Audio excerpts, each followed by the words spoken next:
Well, hello to the I Love Rescue Dogs community. Good to see you all tonight, or at least to connect with you. I guess you're more so seeing me than I'm seeing you, but it's wonderful to be with you all. My name is Amanda Ree. I am bringing you our Tuesday evening show. Every Tuesday, we have our show called Healing Lessons from Rescue Dogs and Their Humans.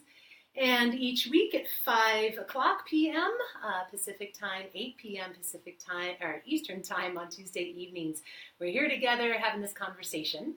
And definitely want all your feedback and suggestions and reactions to this. So please engage with me as much as you're willing to. Just let me know that you're here. And if you're willing, if you've been part of the show before or not, please share it out with the world so we can just continue to create a bigger and bigger community of dog-loving beings. So tonight, the conversation is all about Graham. This is Graham here. He's very sleepy. Each time I do this, the dogs are very sleepy. So just know that they're very comfortable, relaxed dogs. As you can see, he's showing you his self, his fully exposed self. Excuse me, Graham. A little rude. These are strangers. But this is Graham. Graham Burns, we call him. And he is a Blue Dobie and Hound mix. He is a super mellow, easygoing, kind of heavier in his nature guy. And we just love that about him. He helps everyone around here relax, that's for sure. We have had Graham for about 3 years now, and I actually found him at the shelter. I was looking, it's one of the things that I do is help people find a rescue dog that they're looking for. They kind of tell me what the guidelines of who they're looking for, and then I just stop by the shelter a lot and take a look for these beautiful beings that might be the right fit. That's what I do through our rescue organization called Soul Playmates. So Graham was there in one of the kennels, and we met, and he was so scared in the shelter, as so many are. He was literally stuck over in the corner. So there's the back corner, and he had his head in the corner. He was looking down, and would not turn around. Nothing I could do would get his attention. So I asked one of the volunteers, happened to be there, and so I asked her if she could show me this dog. And so we got him out of there, and he was just so scared and traumatized. And he's such a beautiful boy. I know he's upside down right now, so you kind of can't see him. Oh, look, I have a picture for you. We brought in some new pieces this time. This is Graham. Isn't he the cutest guy? That's him in his scarf. He's a little cold. And look, I made an opening slide for us, too, that I promptly forgot. Episode 4, Healing Lessons from Rescue Dogs, featuring Graham. So tonight, what we're going to talk all about is creating comfort with touch. Because why Graham was so traumatized, well, of course, I don't know his background, but one of the reasons why he seemed to be traumatized was because of a physical injury to his right back leg. So I don't know, of course, what happened there, but I do know that he was extremely sensitive to noises, to certain noises. I mentioned it on our last episode, beeps and bells and things like that would freak him out. So my guess, my hypothesis is that he had some sort of medical situation where he then went into the hospital, and all the beeps and the bells and the bings of the hospital is what got him very freaked out. So that whole situation, all the fear and trauma and upset and confusion that went along with that experience for him kind of landed itself in that right back hip. So whenever, for quite some time, whenever we or anyone else would come near touching that hip, he would get very reactive. And not just like back away or recoil, but actually more of be aggressive and kind of snap toward you and get you to leave him alone and get off his hips. So what did we do? That's what our conversation is about tonight. I know that so many rescue dogs have unfortunately had physical experiences of abuse or pain or injuries inside their body, and when they come into our lives, they carry those memories with them, and some of those memories are very hard for them to let go of. So how can we, working with a dog's ability to kind of reinvent itself, for lack of better words. I think that's one of the things that probably a lot of us love about rescue dogs is they are just so willing to step into this new life and love like no other and forgive and be present and release the past. And that is something that we've really seen Graham through, and we've had a lot of ups and downs along the way.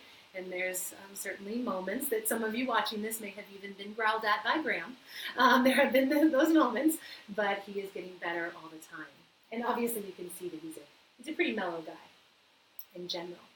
So before we get started into what are those exact tips, I just want to welcome everyone, those that are joining online. I'm going to check in with my phone. That's why I'm checking down here, is not to be looking at my text, but more to connect with all of you. I see some of you here, Joanne and Robert and Keegan and Chris. Yay! Great to see you here. Thanks, everybody. I love just building this community together, even though we're virtual and we're all over the world.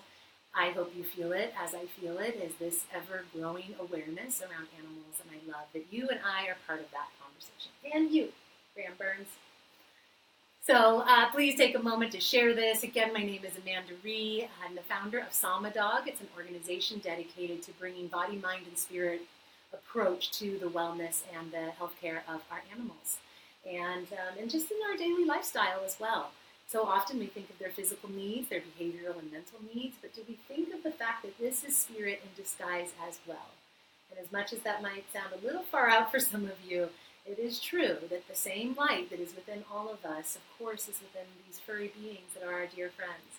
And really honoring, recognizing that side of them, just like it helps heal humans, it helps heal animals as well. So let's get into it, shall we? This is Graham, for those of you that have just joined.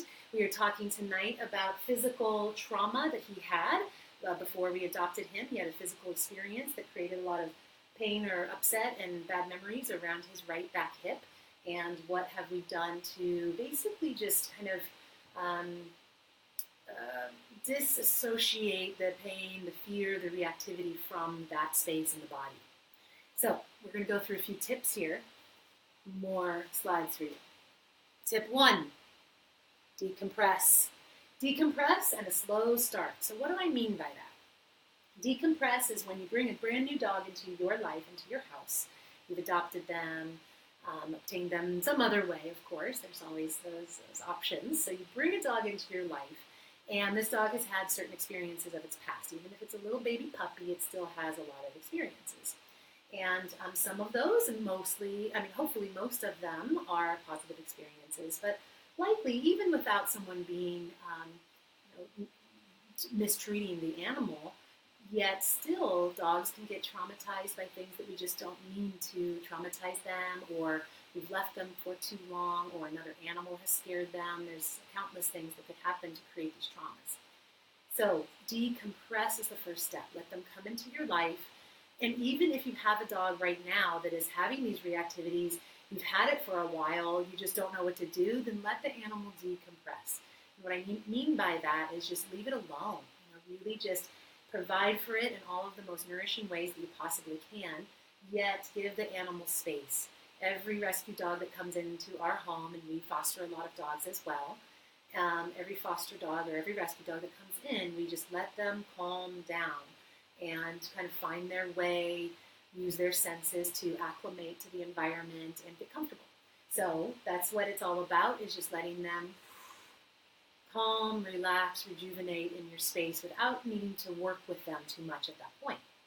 And then after the decompression, then you start really slow to work with and learn more about that animal in ways that you're just kind of figuring out where their sensitivities are. So like with Graham, once we noticed and kind of learned that his sensitivity was in his back hip, I would very gently just pat down his head and down his body. Oh, did I startle you? He was sound asleep. Down his head and down his body. And then I would get to the hip area, and he would get reactive and pull his hip in, and then I would just give him a little treat. Would you, buddy? Even though I'm not sampling your proper hip. You know what? Are you sure? Okay. No treats for Graham. I'm going to put it right there then. You can have it when you're ready to turn back over. So that's what I would do. I would rub kind of my hands down and just get him used to touch, go down the body, get towards his hip. He would pull back. I wouldn't push beyond that. I'd just give him a treat. So what he's learning right there is, again, using classical conditioning, He's learning that someone approaching that area, I'm a little sensitive, but actually, oh, now he took it. But actually, it turned out pretty well because I got a treat. And so you just slowly, slowly work from that direction and work into the places of discomfort. This can take weeks, months, maybe even years. But just moving slow is the key to success with them in this regard. So that's our first tip. Just want to mention again to everyone that might maybe just join, thank you for being here. Thanks for being on our show tonight, Healing Lessons from Rescue Dogs and Their Humans. We're talking about this guy, Graham, tonight, and his sensitivity that he had to his hip. And so we're talking about touch and animals, especially rescue animals that are reactive to physical touch or have some fear around that. So our second tip, flower essences. Tip 2, flower essences. So what are flower essences all about? Maybe some of you know. Tell me if you do. I'll check in with you guys down here. And oh, I see Becky's with us too. Hi, Becky. So yeah, let me know. Have you used flower essences before? Are you familiar with them? I will go on to say that many of us, many people that I speak with, are a bit confused about flower essences. They think that they're the same thing as essential oils or aromatherapy, and they're actually completely different. Flower essences do not have any smell. They have literally the essence of the flowers, or I like to use the word the vibration of these particular flowers that have been known for thousands of years to have certain influence on the body and on the mind. Flower essences particularly work well for emotions. So if you're having a dog that's dealing with any sort of emotional, mental, behavioral circumstance, then you might want to explore flower essences a little bit. There's an amazing brand. There's many brands out there, but there's one that I really love called Australian Bush Flower Essences. I'll see if I can show this. The lighting is not really working. Oh, there we go. Australian Bush Flower Essences. That's what the label looks like. This is one of the stock bottles. There are 69 stock bottles, which are kind of the master bottles. So one of the offerings and one of the things that I do through Samadog is formulate custom blended flower essences for people, for dogs and their circumstances. And then there are these other blends that are already created. So here's one called Calm and Clear. And those are already blended, multiple different essences in here. And you can buy them, of course, pre-formulated, and then those create or support certain circumstances. Another one that I just have here, because we've been traveling, as some of you may know, we were up in Tahoe for a few weeks. So this is another one. They come in spray bottles as well. And this is another one called the Love System. And this is a travel essence mix. So those are great, really helping the dog to adapt. So why do I bring all this up is because that's what we used a lot in working with Graham, were flower essences. We'll use them here in just a few moments. I'll show you how to apply them physically to their body. The idea of the flower essences is that you get the substance around them. So it's not that they have to consume it in their mouth and ingest it. The vibration is so powerful that it really just has to be in their environment. So they certainly can ingest it, and all the essences are heat and cooking stable, so you can, in fact, add them to food. A great way to do it is just put like a drop or two in their water, in the water bowl, maybe even the bowl that's shared between other animals in the family. That's great. You can also, humans can take the flower essences, and really should. In many cases, I will recommend for my clients that are having troubles somehow in their relationship with their dog, especially there. The human and the dog should take the flower essences. So you can put them on their body, you can put them in the water, you can put them on a treat. That's a great way to do it as well, as put it on a treat and just let them take that.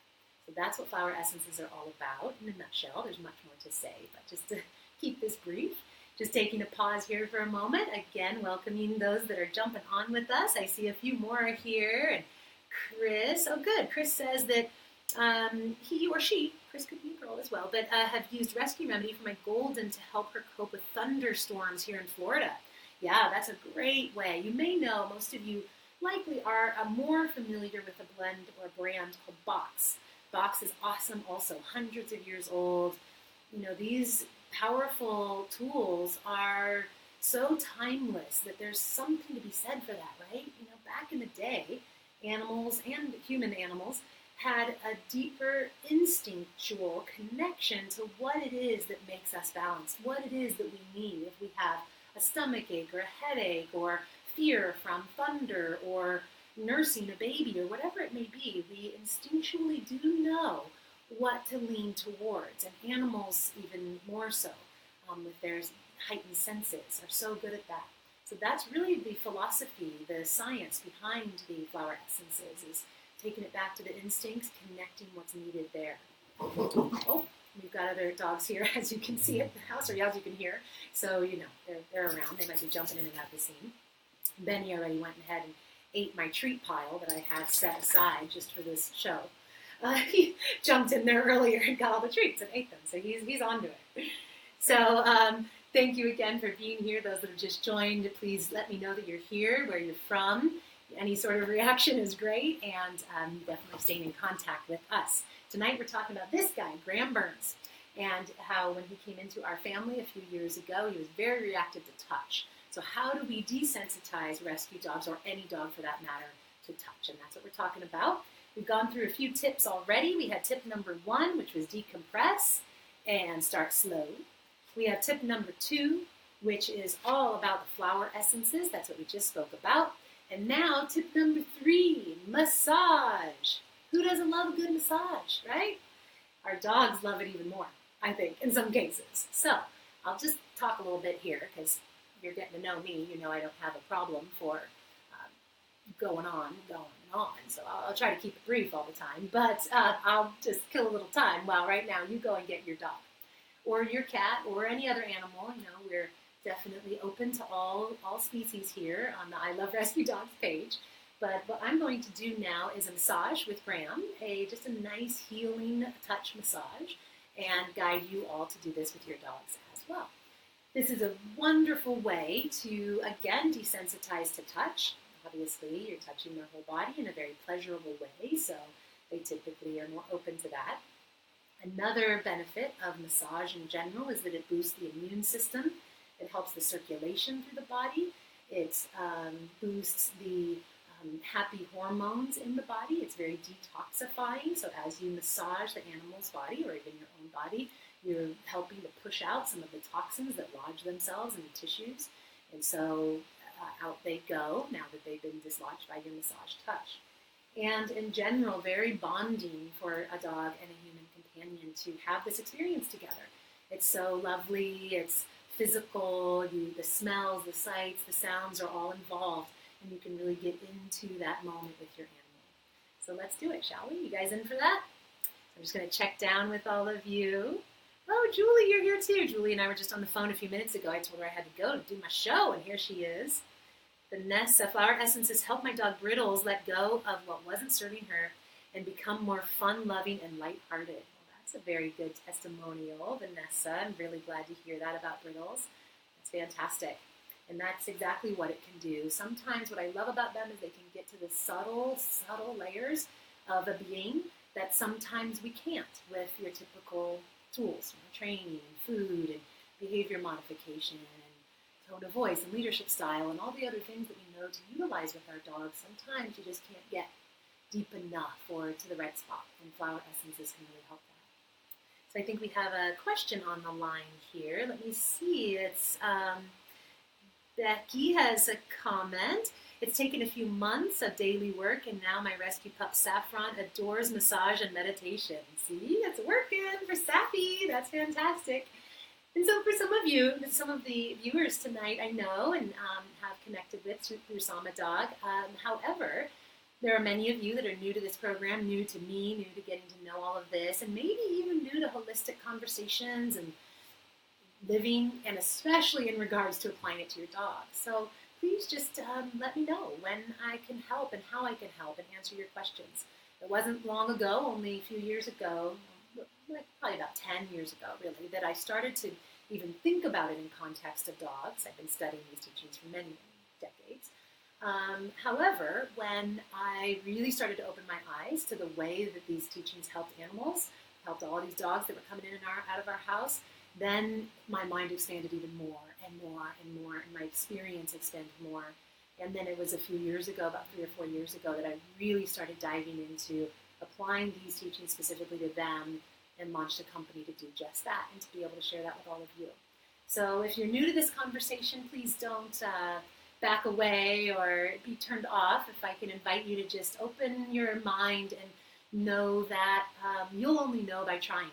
So go ahead, give it a test go, experiment with what I'm sharing, and then you'll know, just as I knew, and then there may be a new philosophy coming into your life, and that's really great. All right. So, hello, Karen. Good to see you, Susie. Nice to have you here, Edmund. Hey, Edmund and Molly. That's your dog, huh? You're in Las Vegas. Great to have you here with us again. So lovely creating this wonderful community, as I mentioned. So, okay, enough rambling. Let's get on with it. I was killing a little time while you got your dogs, So, get your pup.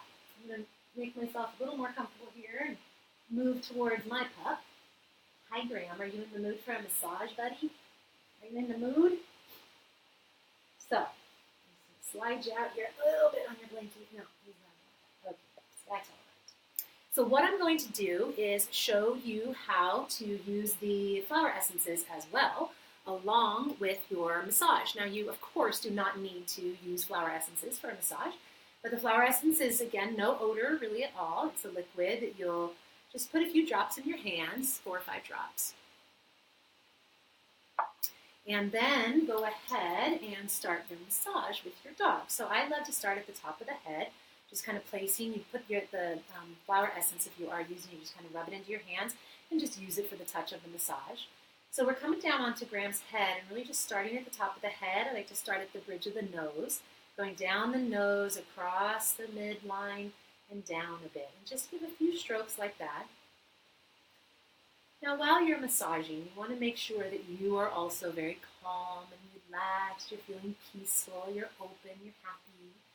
You don't want your kind of tension or fears or worry, or maybe you had just a stressful day. You don't want that to rub off on the pet, and it will.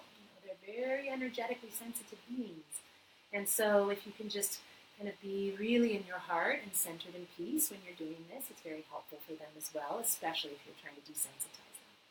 So a few strokes across the face and down, then onto the ears, and I'm just going to put my hand down here on the other side so I can get his ears. Hopefully you can see this okay. Rubbing the base of the ears, they absolutely love that. What dog doesn't feel connected to that deep ear massage? I'm sure it's because these things work a lot better in some cases than these things do. So they can massage in such a different way and touch them in such a different way. So really get down into the base of the ears, get a nice circular movement there, then a nice circular movement on all the joints. So you want to do a nice circular movement on the jawbone. Very relaxing for them, especially a dog that holds tension in their face. They, like humans, will hold kind of a locked jaw or tightness in their facial area, in the jaw area, and this is a great way, if you have a dog like that, to relax those muscles. You can even press just very gently into the muscles and just go real slow in those areas. So then you're massaging a little bit more down the body, down the neck, and down the midline of the body. Now I'm going to put a little bit more flower essence, on my hands so we can work with that a little bit more. Now I'm going to go into the front of his neck and just kind of rub the flower essence here across the heart space and work with the big joints of the shoulders. So circular movements and then long strokes down the long muscles and bones. So circular movement on the joint, the elbow joint in this case, and long strokes down long muscles and bones. A little bit of pressure, not too much, just like our own massage. Sometimes you like to get in there kind of in between the muscles, but sometimes it's a little sensitive, so just be easy. They'll tell you. Your dog will just react a little bit, or they'll pull back their leg if it's a bit much. If your dog's never done this before, also, it might be quite foreign, so just give them time. So circular movement on the wrist, and then into the pads. I like to just kind of move the foot in my hand and just kind of move all the muscles and the joints around, and then get in between each of the toes. This is a great time as well while you're massaging your animal to just check them over. In addition to all the benefits that I already mentioned, you can just be physically inspecting their body. You can see if there's any foxtails in their toes, any lumps or bumps, ticks, cuts, anything that you might want your veterinarian to check out, anything like that. So then moving down the torso, he's on one side, obviously. Most of our dogs are going to be just laying on one side. So what I'll do is massage one side of his body. We'll leave it at that for the sake of this show. But then you'll turn your dog over and massage the other side of their body so they're not crooked. You don't want a crooked dog. So down the body you go, down the rib cage. You know, what's really good for detoxification of our dogs as well is a nice kneading motion. So let me make sure you can see this. I have my screen there next to the camera. So you can kind of pull very gently. Take a little handful of their skin and pull up, very gentle. So you're just kneading the skin. Again, very detoxifying, purifying, reducing, releasing a lot of the toxins that they bring into their body. We'll surely do a show on that, as where our animals are getting toxins and how to release them. But they're all over the place, the toxins in their water and food, air, and same for us. Moving down to the hips now, moving in a big circular motion around the hip joint. Around the knee joint. You can go on both sides if you can get both your hands in there. And then long strokes down the long muscles and bones.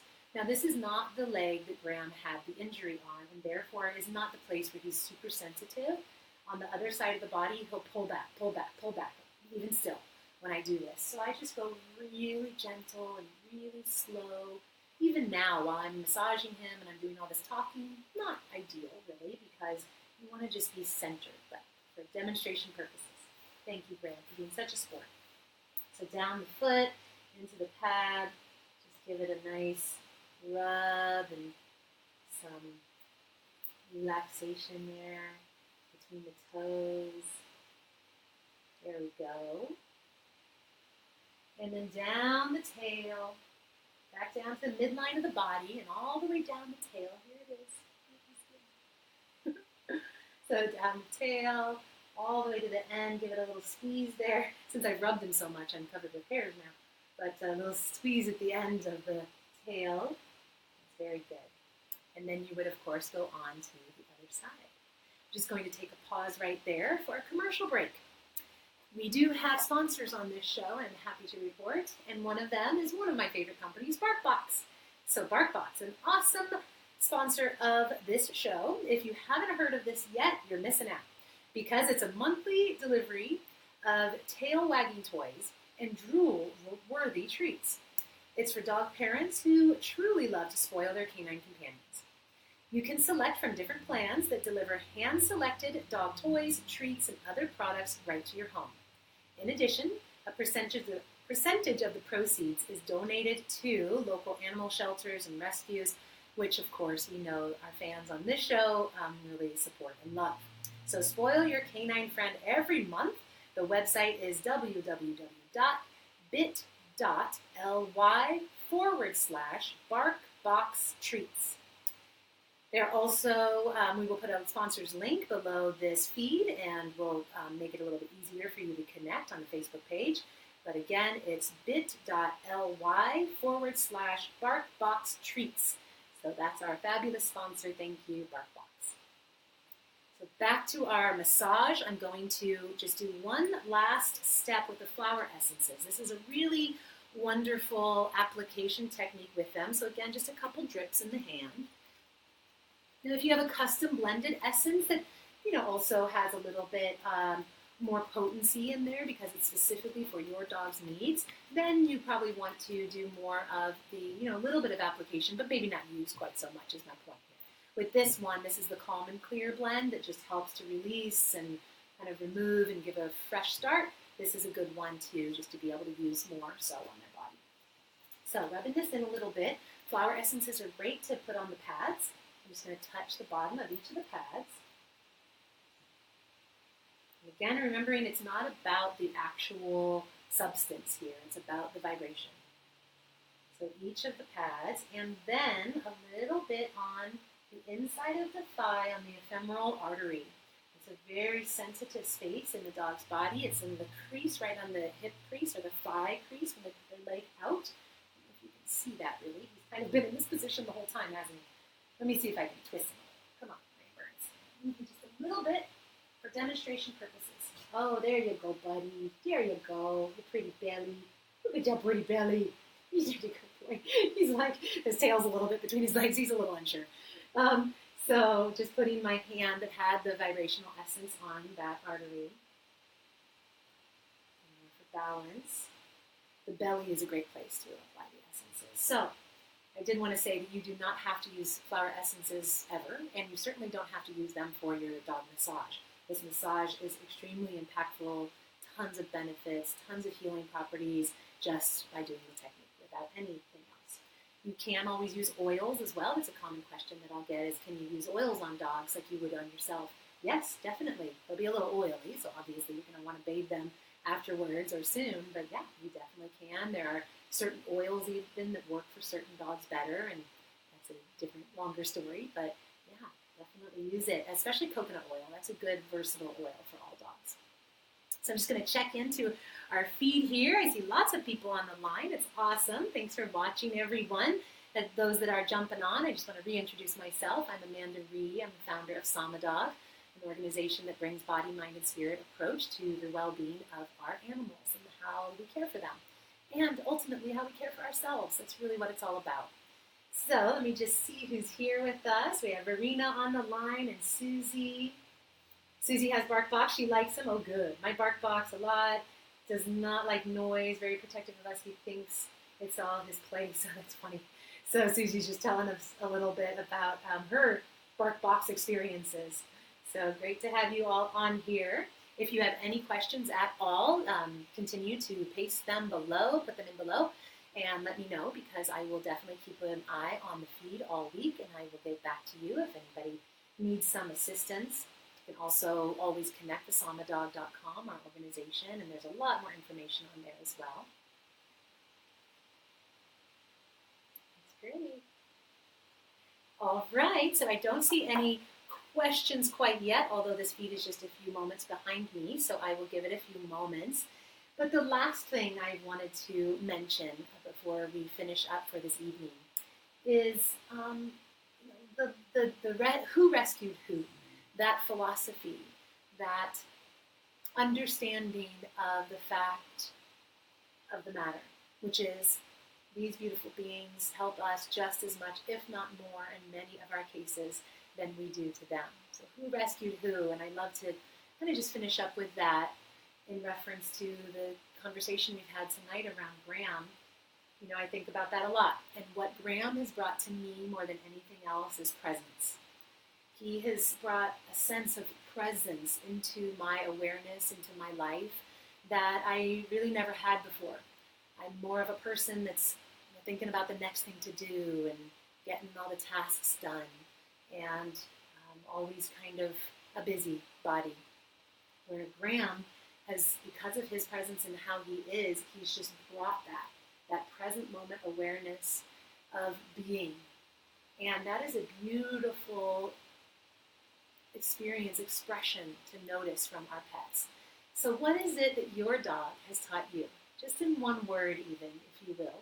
Please don't be shy. This is a growing community. This is the way we get to know each other, so don't hesitate. But let me know down below if, not if, but what is a lesson, an awareness, an aha that your dog has brought into your life. What have they taught you? Mine is presence with Graham. Look at him. You can see how this guy just chills out. If you are ever stressed out, you're welcome to come over and relax with Graham. I think we have a question that came in. Let me check it out. Do you have a favorite flower essence for dogs with anxiety? Christina asks. Hey, Christina. I do. I like to blend up, for a dog with anxiety, I really like to blend up a custom blend because then we can really target the anxiety. Is it social anxiety? Is it anxiety of other dogs? Is it anxiety of being left alone? Is it anxiety in the car? There are, of course, countless reasons. Yet, that said, this particular one, let me put the lid on so I don't spill it. This particular one, again, I don't know if you're with us, Christina, but this is the Australian Bush Flower Essence line. Put it up there for you. Australian Bush Flower Essences. They are awesome. They are powerful. They're timeless. They are formulated by some of the best out there. This particular one, as you saw, is called Calm and Clear, and that is a very good essence for anxiety because obviously in the name it does just that. They have another one that's called Emergency Essence. It's like Rescue Remedy. It's very similar to Bach's Rescue Remedy, and that is one that helps with a lot of different problems and a lot of different reactions in our dogs. It's more short term. So if they're having anxiety right now because someone's coming to the door or there's loud noise, then Bach's Rescue Remedy is great, or like that Emergency Essence that I mentioned. The other essences are more durational. So they're going to have a deeper, or not necessarily deeper, but a more subtle yet more sustainable impact for your dog. So hopefully that helps a little bit. Any other questions, let me know. My rescue has taught me the patience I never knew I could attain, Donna says. That's great, Donna. That's so true, isn't it? They bring us so often exactly what we need, whether we're aware of that or not. Miranda is very high-strung, Lynn says. Yeah, we can definitely talk about that and ways that we can help the anxiety. And actually, Miranda, I did the first episode about Maya of this show. We talked a lot about anxiety, so you might want to go back and watch that. How do I get her to calm down? Oh, that's Lynn again. Yeah, I would say go back and watch that. You'll get some good tips there, and you can kind of see how it goes from those. And then if you desire, reach out to me and we can talk more about it. I'm here for all of you to help and support you. I really, truly just want to help you with your animals. I'm learning my way. We're all learning our way, and why not just share and help each other get a little further ahead, right? So I will be signing off here in just a moment. I love seeing, as you guys are chiming in, I love seeing what your dogs have taught you. Verena, unconditional love and joy. Aw, thank you. My rescue dog brought me strength in being independent as a young adult. That's fantastic, Christina. Good one. It's so true, isn't it? It's kind of like before we have children, for some of us, we can have this other being in our life that teaches us responsibility and independence and nurturing and really tunes us into caring for something other than ourselves. And as we're growing up, so often, of course, our families are taking care of us. And so sometimes it's the animals in our life that are that first recipient of the love that comes through us and to them. I know that certainly was my story. Some of you may have heard my story. If you're wondering who is this lady and why is she talking about all this, you might want to go back to episode number 1 and check it out. I told my story. But certainly for me, taking care of all the animals through the pet store and all the animals that we had in our house, being able to nurture and give and provide for, taught me to grow up. Like it sounds like it did to you too, Christina. So that's awesome. Thank you for sharing that. I hear oils are bad. I hear oils. So Susie says that I hear oils are bad for dogs. It's funny you say that, Susie. Just today I posted something about that. Perhaps you saw it on our Selma Dog page. Oils are not, essential oils is what Susie's talking about, are not necessarily bad for dogs. It's just that they are very potent. And just think about the fact that a hound dog like Graham smells up to 1,000, from 1,000 to 10,000 times more strongly, more acutely than we can. So can you imagine if you took out your lavender essential oil right now and you smelled it, and it's so subtle. Imagine if you could smell that 100,000 times stronger, and it was affecting you 100,000 times more, with more potency than it does now. Well, obviously that's why it can be toxic, especially to cats. The post that I shared earlier was all about cats, but for dogs too, they're just highly sensitive, and essential oils are very popular right now. They're diffused into the home and put all over the bodies, and very innocent, not knowing individuals are causing harm to a lot of dogs. Several of the holistic vets I'm speaking to lately are saying that it's a common one that animals are coming in with toxicity levels from the essential oils. So that's where you hear that from, Susie, and that's where that kind of has made its way out, thankfully, is that it's not safe for them in those full, potent dosages. Now, what I always tell my clients, and I'll definitely share with all of you, I'm sure I've shared this even on a different episode, is just dilute it down. I get like a little glass spray bottle and just fill that with purified water, put a few drops, 2-3 drops in there, and then use it. And then you barely smell it, but your animal smells it just enough. So that's a really good way. Hydrosols is another way to apply essential oils in a very light manner. But just most importantly, just going really easy. A lot of times I'll just use the lid and like shake the lid where I basically don't smell or see anything, but the animals smell it. Good question. Good question.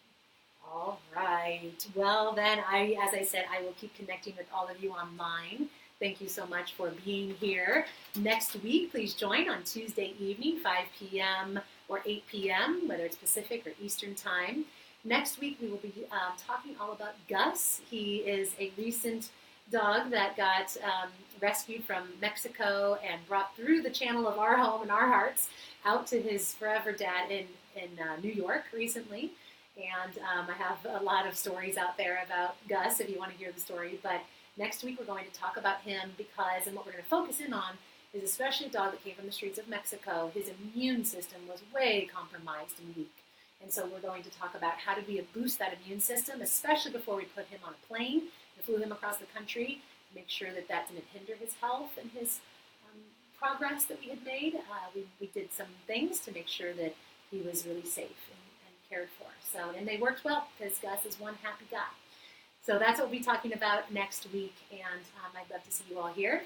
Last mention is that I am doing a show, a live event, that is, here in San Diego, not so much a show, but a live event in San Diego on February 10th.